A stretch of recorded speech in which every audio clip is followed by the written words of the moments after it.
My sister slammed her wine glass down on the Christmas dinner table and said, "You don't even need it. I want your $9 million, the investments, everything." I looked around the room expecting my parents to defend me, but my mother just clears throat, nodded coldly, and said, "Give it to her, Kendra. She deserves a good life more than you do."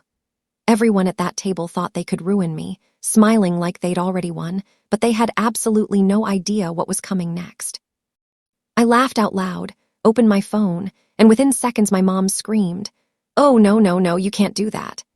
Follow my story until the end to see the look on their faces when the trap snapped shut, and comment below the city you're watching from so I can see how far my story has reached. My name is Kendra, and at 34 years old, I've finally learned that blood doesn't make you family. Respect does. Growing up, I was the ghost in my own household. My younger sister, Chloe, was the undisputed golden child, a fragile princess whose every whim was treated like a royal decree by our parents. If Chloe wanted a toy, it was bought instantly, even if it meant canceling my birthday plans. If Chloe failed a class, my parents blamed the school system. If I got anything less than an A, I was grounded for a week. I learned very early that my only value to them was what I could provide, or how quietly I could stay out of Chloe's spotlight. So I chose to become invisible. While Chloe spent her 20s bouncing from one failed expensive hobby to another, all funded by my parents' rapidly depleting savings, I put my head down and worked. 10 years ago, I started a niche tech consulting firm from my cramped studio apartment. I survived on ramen, worked 18-hour days, and poured every ounce of my energy into building my business. Over the last decade, that hustle paid off immensely. My company grew into an industry leader, and through smart investments, I achieved a personal net worth of $9 million. But I kept it completely secret. My family still thought I was just a struggling, low-level freelance programmer. I knew exactly what would happen if they ever found out about my wealth. They wouldn't be proud. They would look at my bank account like an open buffet. I arrived at my parents' house for Christmas dinner with nothing but a plate of homemade side dishes and a desire to just get through the evening without any major drama. The holiday music was playing, the tree was lit, and for the first 20 minutes, it almost felt like a normal family gathering. But the illusion didn't last long. I left my purse on the entryway table when I went to help my mother in the kitchen, a mistake I would soon realize would change everything. Chloe had gone to fetch some extra napkins, but instead, she decided to rifle through my personal belongings. When we all sat down at the beautifully set dining table, the atmosphere suddenly shifted from festive to predatory. Chloe didn't look at her food. She looked directly at me with a smirk that made my stomach drop. Before the main course was even carved, she cleared her throat loudly, tapping her wine glass with a fork to command everyone's attention. "So, Kendra," Chloe said, her voice dripping with venomous sarcasm, "are you going to tell Mom and Dad about your little secret, or should I do it for you?" I froze, my fork suspended in midair as my parents turned to look at me, their curiosity instantly piqued. Chloe pulled a neatly folded piece of paper from her pocket and slammed it onto the mahogany table. It was a high-end corporate tax document from my firm detailing my personal asset distribution for the quarter. "Our quiet little Kendra is a multimillionaire," Chloe announced, her eyes gleaming with greed. "She is worth $9 million. The silence in the room was deafening, broken only by the sharp intake of my mother's breath. My father stared at the document on the table, his eyes widening as the numbers finally sank in. For a second, I thought naively that they might be proud of me. Instead, the air grew instantly hostile. Chloe leaned forward, her synthetic sympathy instantly vanishing, replaced by an aggressive look of entitlement. "You don't even need that kind of money, Kendra," she demanded loudly, slamming her hand down. "I want your $9 million, the investments, everything. I have massive lifestyle debts to clear, and I need to fund my luxury boutique idea." I looked around the table expecting my parents to step in and put an end to this absolute madness. But my mother just set her glass down coldly, her eyes locking onto mine without a single shred of maternal warmth. "Give it to her, Kendra," she said, her voice dripping with calculated gaslighting. "Chloe deserves a good life more than you do. You've always been independent and stubborn, but your sister is fragile. She needs the security. It's only fair that you share this with your actual bloodline." My father nodded in agreement, crossing his arms tightly. "Your mother is right." He added harshly, You're being incredibly selfish hoarding that wealth while your own sister struggles to make ends meet. They began tag-teaming me, unleashing a barrage of guilt trips and cruel remarks, acting as if my decade of grueling 18-hour workdays was just a lucky lottery ticket I was obligated to hand over. They issued an ultimatum: sign over the assets or be entirely cut off from the family. They all sat there staring at me, their faces twisted with an ugly, triumphant certainty. They truly believed they had backed me into a corner, confident that their toxic guilt trips and the threat of exile would force me to bend to their will. Chloe was practically vibrating with excitement, her eyes darting toward her phone as if she was already visualizing the luxury sports cars and designer clothes she was going to buy with my hard-earned life savings. My parents looked down at me with cold, expectant glares, waiting for the tears or the frantic begging to start.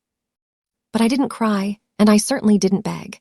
Instead, a wave of absolute freezing clarity washed over me. The final traces of childhood longing for their approval simply evaporated into the air. I looked at the three of them, and then, to their complete bewilderment, I laughed out loud. The sound echoed sharply through the tense dining room, instantly erasing the smug smiles from their faces. With my sudden outburst of pure amusement, my unexpected reaction completely threw them off guard, leaving them speechless. Without saying a single word to break the stunned silence, I calmly reached into my pocket and pulled out my smartphone.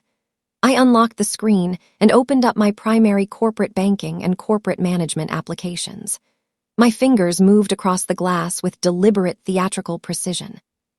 They thought they were the ones executing a brilliant ambush, completely oblivious to the fact that they had just walked directly into a trap that had been quietly waiting for them for years. I looked up from the glowing screen, my expression completely blank, as my family stared at me in absolute tongue-tied confusion. "What are you doing, Kendra?" Chloe snapped, her voice losing its triumphant edge, replaced by a sudden spike of nervous irritation. "This isn't a joke. Put your phone away and give us an answer." I set the device down on the center of the table with a soft click. "Oh, I just gave you your answer," I replied smoothly, leaning back in my chair. "You see, for the past 4 years, you haven't been living off Dad's brilliant investments or Mom's careful budgeting. You've been living off me." The color began to drain from my father's face as I continued. Through an anonymous private corporate LLC I established years ago to keep my distance, I had been quietly paying off the remaining $700,000 of my parents' massive home mortgage. Not only that, but I was also fully subsidizing Chloe's luxury sports car leases and funding her high-end corporate health insurance plans under the guise of an executive tech benefit. They thought they were independent, completely unaware that my hidden financial ecosystem was the only thing preventing their entire lifestyle from collapsing into bankruptcy. With just 3 precise taps on my screen, I instructed my corporate accountant to immediately dissolve the LLC, terminate all automated subsidy payments, and transfer the full property tax and loan liabilities back into their individual names. I revoked Chloe's insurance access effective immediately. I looked at them and smiled. Merry Christmas. For a few seconds, the dining room was completely dead silent as my words hung heavily in the air. Then, right on cue, a chorus of sharp, frantic digital chimes shattered the quiet. My father's phone vibrated violently against the wood, followed immediately by 2 successive alert pings from Chloe's device. My mother snatched up her phone, her eyes scanning the urgent notifications from their banking app. The automated alerts explicitly stated that their primary mortgage subsidy had been permanently canceled, and that an immediate balance adjustment off thousands of dollars was now due. Chloe's screen lit up with a high-priority alert from the dealership, notifying her that her luxury car lease account had been flagged for immediate payment authorization or repossession. Absolute, Snort's unadulterated chaos erupted at the Christmas dinner table. The triumphant, greedy smirks they had been wearing just moments ago completely vanished, replaced by masks of pure panic and raw desperation. Without warning, my mother frantically jumped entirely out of her wooden chair, her cracking voice screeching out in a high-pitched, desperate panic. "Oh, no, no, no, you can't do that." Chloe let out a piercing scream right after her, gripping her hair tightly as she yelled, "OMG, no, are you crazy?" They had sat at this table plotting to extort $9 million from me, completely oblivious to the reality that they were entirely dependent on my quiet generosity. I calmly stood up, picked up my coat, and left my untouched Christmas plate behind. I walked out into the cold winter night, locking the door on their toxicity forever. 3 months have passed since that fateful Christmas night, and my life has transformed into a sanctuary of absolute peace. Moving away from that toxic environment allowed me to focus entirely on scaling my firm, while my family had faced the harsh reality of the financial hole they dug for themselves. According to the updates from my legal team, my parents were forced to downsize drastically after failing to meet the heavy mortgage payments, ultimately moving into a modest, cramped apartment. Chloe's luxury car was repossessed just 3 weeks after the holiday, and she is now working 2 retail jobs just to cover her basic living expenses and mounting debts. They tried calling and messaging me hundreds of times, shifting from furious insults to pathetic begging, but I blocked their numbers across all platforms without a single shred of regret. Looking back, pulling the plug wasn't just about financial retaliation. It was about reclaiming my dignity and setting an unbreakable boundary against toxic entitlement. Now, I have a deep psychological question for all of you who listened to my journey until the very end. If your own flesh and blood cornered you and demanded you hand over your hard-earned life savings, would you have walked away quietly, or would you have pulled the plug on them just like I did? Comment your honest thoughts below. Make sure to hit that subscribe button for more dramatic stories, and click on the next video appearing on your screen right now to discover another shocking family betrayal that will definitely surprise you. The end.